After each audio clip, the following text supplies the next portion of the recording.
កាន់តែស្ងប់ស្ងាត់កាន់តែមានកម្លាំងមនុស្សយើងរស់នៅសពថ្ងៃទោះបីជាដឹងច្បាស់ថាថ្ងៃក្រោយខ្លួនឯងនឹងស្លាប់ក៏ដោយក៏នៅតែខិតខំប្រឹងប្រែងរស់រានក្នុងសង្គមរញ៉េរញ៉ៃមនុស្សមើលចិត្តមិនធ្លុះបន្ទុកដែលមិនអាចទម្លាក់ចោលបានដំណើរជីវិតឡើងចុះគ្មានទីបញ្ចប់ឆ្លងកាត់ឧបសគ្គរាប់មិនអស់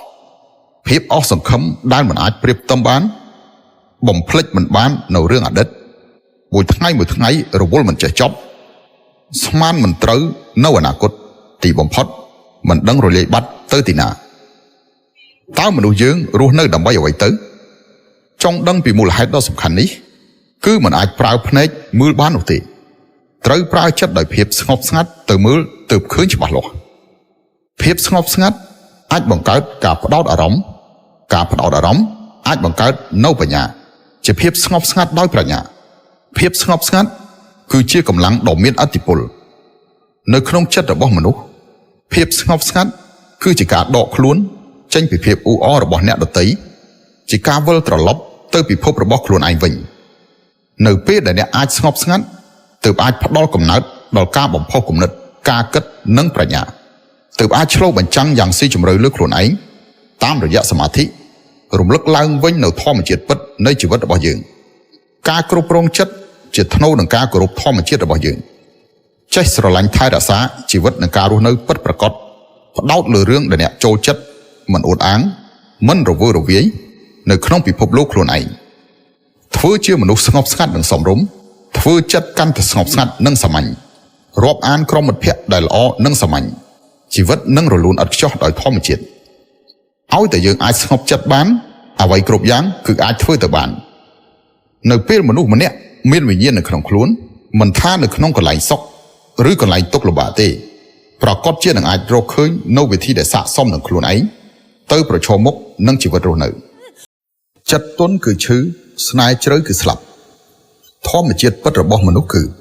ស្លូតពេកគេមើងងាយស្មោះពេកគេថាល្ងងធ្វើល្អដាក់គេពេកគេគិតថាជារឿងធម្មតាអ្នកគួរតែធ្វើមនុស្សរាប់ពាន់នាក់មានកាហ្វេដូចគ្នាប៉ុន្តែមានរសជាតិខុសៗគ្នាមនុស្សទាំងអស់មានផ្លូវដូចគ្នាតែមានចិត្តមិនដូចគ្នាឆ្កែ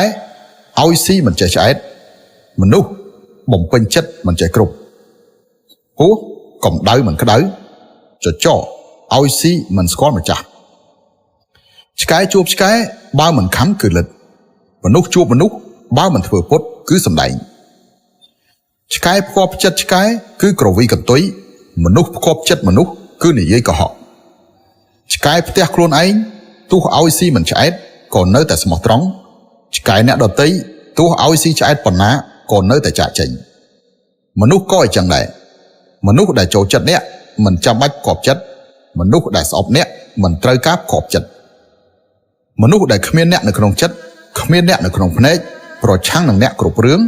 ក៏មិនអាចផ្គាប់ចិត្តបានរហូតដែរមនុស្សរាប់អានមនុស្សគឺយកបេះដូងទៅរាប់គ្មានបេះដូងកុំយកចិត្តទៅដាក់ប្រងើយកន្តើយហើយគឺត្រូវដកខ្លួនពេលធ្លាក់ភ្លៀងទើបដឹងថាអ្នកណាឲ្យឆាត់ពេលជួបរឿងទើបដឹងថាអ្នកណាស្មោះត្រង់ថែរក្សានៅអ្វីដែលល្អសម្រាប់អ្នកចងចាំនៅមនុស្សដែលធ្វើបាបអ្នកបោះបង់ចោលមនុស្សបោកប្រាស់អ្នក